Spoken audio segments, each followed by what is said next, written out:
Okay, so you give it your best shot. And let's figure out how many bought milk and no snacks. So I'm going to jump over to Excel. So we have 400 people total, so that's going to go here, 400 people total. And we'll have now 300 who buy milk. So we'll say 300 who buy milk and 100 naturally who don't, because this must add up to this, because those are the only two options, milk and no milk. So I'm going to write that as milk and no milk. So X is no in our little notation here. And then we have naturally cookie or snacks and no snacks. We know 80 bought only snacks. So if you bought only snacks, that means your snacks and no milk. So there's 80 here, which means if there were 80 who bought snacks and no milk, and there were 100 that bought no milk, that means there must be 20 that bought neither snacks nor milk.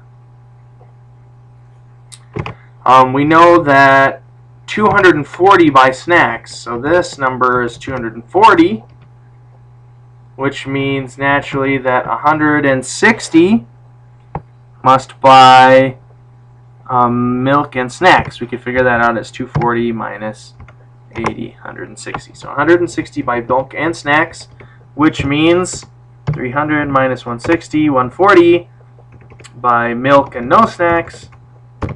And this is 160, which adds up to 400. So now we've built our table and we're ready to answer the question, how many buy milk and no snack foods? And the answer is 140.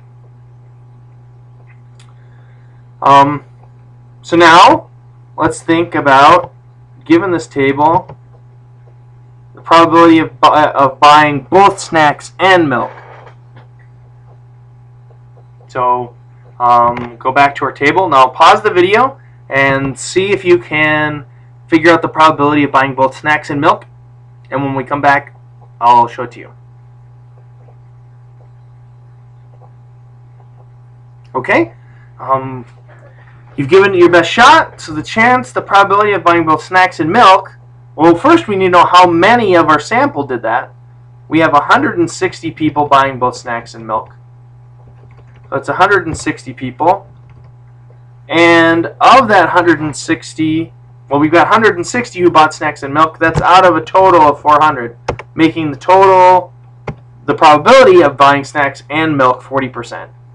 So we had a 75% chance of buying milk, and this looks like a 60% chance of buying snacks. So we had 70% chance of buying milk and a 60% chance of buying snacks,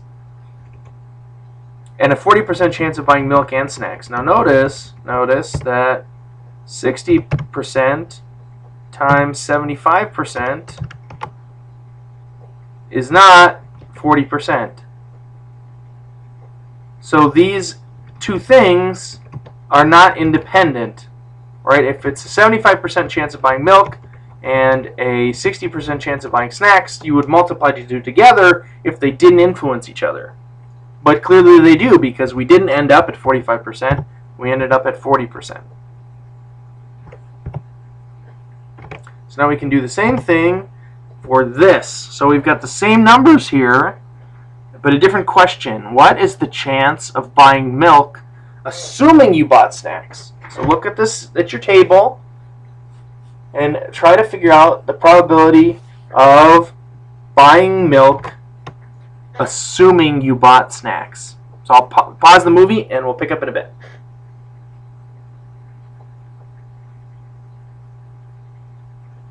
Okay, great.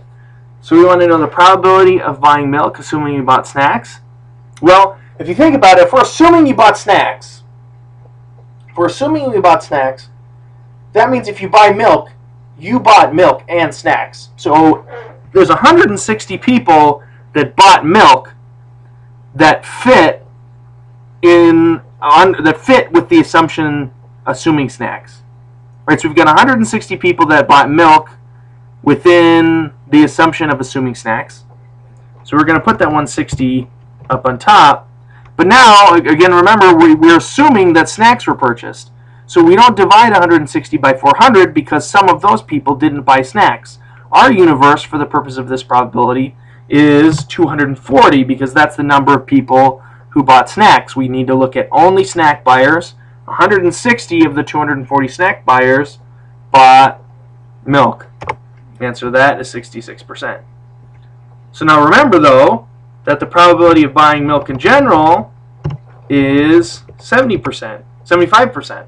So that means that the additional information, right, the assumption that you bought snacks, does change the probability, and it actually changes it for the negative. So if you are a buyer of snacks, it means you are less likely to buy milk.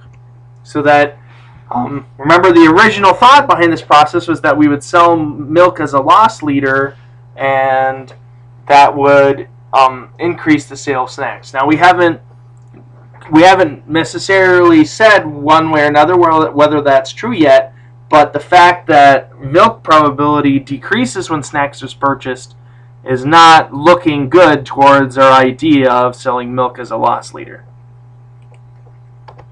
So the probability we just did is called a conditional probability. Conditional probabilities are probabilities that assume one event and then find the probability of a different one. So we've done marginal probabilities, we've done joint probabilities, and we've done conditional probabilities, all with contingency tables. So now it's your turn. So go to in-class exercise 1 under the Bayesian section and see if you can answer all of those of the questions. So they, in some you're calculating probability yourself, and others you have a contingency table that you're reading to find probabilities.